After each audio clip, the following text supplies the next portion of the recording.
কতগুলো মানুষের সাথে আপনি আপনার মনের কথা কিংবা যে কোনো কথাই হোক না কেন, আপনি যদি কথা বলে শান্তি বা কোনো প্রকার তৃপ্তি না পান, কিংবা আপনি আপনার মনের কথা অন্যের কাছে প্রকাশ করাতে এর জন্য যদি বিপরীত পার্শ্ব প্রতিক্রিয়া হয়, তবে সেসব মানুষের সাথে কথা না বলাই শ্রেয়। হ্যালো এভরিওয়ান, শুভ সকাল। আমি আকিবুর নাহার, পলাশপুর গ্রাম, আমাদের জামালপুর থেকে। আপনি দেখছেন বাংলাদেশি ব্লগার আকিবুর নাহার। আমার প্রিয় আপু এবং ভাইয়ারা, আপনারা কে কেমন আছেন সেটা তো আমি ঠিক জানি না, তবে আশা রাখছি আমার প্রিয় আপু এবং ভাইয়ারা সবাই ভালো আছেন, সুস্থ আছেন এবং নিরাপদে আছেন। আলহামদুলিল্লাহ, আমিও ভালো আছি। বলুন তো আমার প্রিয় আপু ভাইয়েরা, এভাবে ঢেঁকিতে ধান ভাঙলে কার না ভালো লাগবে? আসলে কিন্তু ধান বানা হচ্ছে না, আসলে কি নারকেল চিরার জন্য ঢেঁকিটা ব্যবহার করা হচ্ছে। ইদানিং কিন্তু ঢেঁকি বানা কিন্তু প্রায় বিলুপ্তই হয়ে যাচ্ছে। আজকাল কিন্তু ঢেঁকিটা অতটা ব্যবহার করা হয়ে ওঠে না।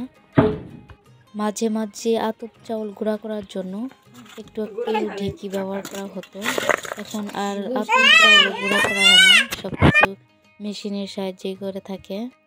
গ্রামের মানুষ কিন্তু ঢেঁকিটাই স্বাচ্ছন্দ্য বোধ করে, ওই মেশিনের চাউলের গুঁড়া অতটা পছন্দ করে না। তারা ভাবে মেশিনের চাউলের আটা দিয়ে অতটা ভালো পিঠা হয় না, এর জন্য তারা গ্রামের মানুষ আর কি ঢেঁকিটাই বেশি ব্যবহার করে থাকে। ভাবি ঢেঁকি বানার কাজে ব্যস্ত, আমি এদিকে যে চিড়া তারপর গুড় এগুলো একটু সহযোগিতা করছি আর একটু ভিডিও করছি। আমাদের গ্রামে এটাকে নারকেল চিড়া বলে থাকে, আপনাদের গ্রামে এটাকে কি বলে থাকে অবশ্যই কমেন্টে বলবেন। এই উপকরণের মধ্যে চিড়া, গুড়, নারিকেল, মিষ্টি বাড়ানোর জন্য একটু লবণ দিতে হয়। এটা খেতে খুবই মজা। আপনাদের সাথে কথা বলতে বলতে আমাদের নারকেল চিড়া পাট দেওয়া প্রায় শেষ, এখন খাওয়ার পালা। এই নারকেল চিড়ার সবচেয়ে কখন ভাল লাগে, এই যে দেখতে পাচ্ছেন, আগে আমরা ছোট থাকতে নারকেল চিড়া পাট দেওয়া শেষ হলে ঢেঁকি পাড়েই বসে খেতে শুরু করতাম, আশেপাশের বাচ্চাদেরও দিতাম। আজ তাই নারকেল চিড়া পাট দিতে গিয়ে আজও আবার আগের দৃশ্য মনে পড়ে গেল। এই ভিডিওগুলো করেছিলাম আমার বাবার বাড়িতে। এই যে মাছগুলো দেখলেন, এগুলো কিন্তু কিনা মাছ না, সবগুলোই নদীর মাছ। আর ওই যে ওই পাশে বড় মাছটা দেখছেন, এটা বাজার থেকে কিনে আনা হয়েছিল। আমাদের বাড়িতে কি বলবো, মাছ কিনতেই হয় না, বেশিরভাগ দিনেই কিংবা বেশিরভাগ সময়ে নদী থেকে মাছ ধরে নিয়ে আসে। একটু সময় করে কিংবা মনে একটু প্রশান্তি থাকলে নদীতে গেলে মাছ পাওয়া যায়। আর মাছ ধরার আনন্দটা কি যে পরিমাণ তা বলে শেষ করা যাবে না। একবার যদি মাছের নেশায় পড়ে না, আর বাড়ি আসতে মন চায় না, মন চায় আরও মাছ ধরি আরও মাছ ধরি, এরকম লাগে। আগে ছোটবেলায় তো মাছ একটু একটু মারতাম, কিন্তু আমার ভাইয়া মাঝে মাঝে রাত করে মাছ মারতে যায়, অনেক মাছ ধরে নিয়ে আসে, আবার মাঝে মাঝে খালি হাতেও আসতে হয়, কিন্তু বেশিরভাগ সময়ই মাছ নিয়ে বাড়ি ফিরে। আমাদের বাড়ির পাশেই ছোট নদী, আমাদের বাড়ি থেকে আরেকটু দূরে বড় নদী। রাতে গেলে বেশিরভাগ ওই বড় নদীতেই যায়, আর দিনের বেলা আমার বাবা কিংবা ভাইয়া ওই ছোট নদী থেকে মাছ ধরে আর কি। মাছ ধোয়া কিংবা রান্না কোনোটাই দেখাতে পারলাম না।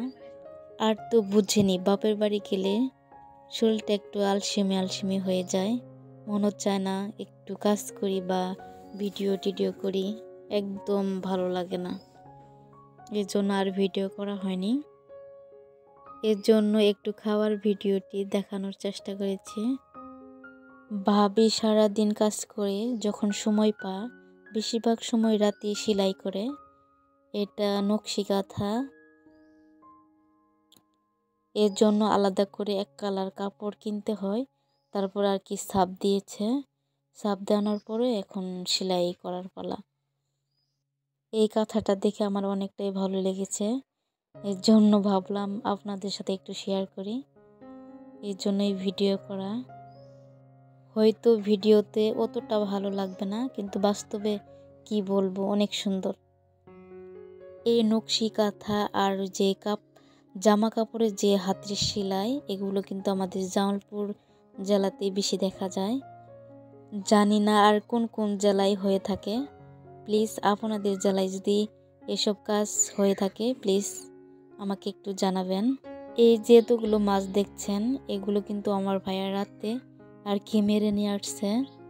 এতগুলো মাছ কাটা কিন্তু একার পক্ষে সম্ভব নয়, এর জন্য আমার সাথে আমার মা মাছ কাটার সহযোগিতা করছে। বাজার থেকে মাছ না কিনে প্রতিদিন এভাবে ফ্রি ফ্রি মাছ পাওয়া গেলে কার না ভালো লাগবে বলুন তো।